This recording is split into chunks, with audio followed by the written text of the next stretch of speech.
Hello guys! Ebi Tempura for today's video. Of course, i-ready na natin ang nilinis na hipon. Ihanda na rin natin ng flour, cornstarch, baking powder, 1 teaspoon of sugar, 1 teaspoon of salt, and of course, the ground black pepper. Iced water nga pala ang gagamitin natin panghalo.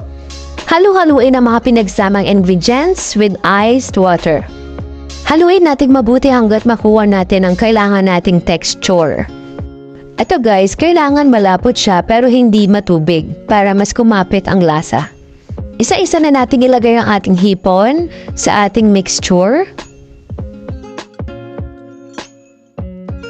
Ibabad natin ng 5 minutes para mas kumapit ang mixture. Simulan na natin magpainit ng mantika at isa-isay natin ang paglagay ng ating hipon. Actually guys, kailangan talaga to deep fry. So, dahil limited lang yung mantika namin, babalitarin na lang natin para mas maluto pa yung kabilang side. After 4 minutes of cooking, tada! Ito na ang ating homemade ebi tempura. Tara guys, kain na! This is best with lettuce on side and ripe mango. Yummy!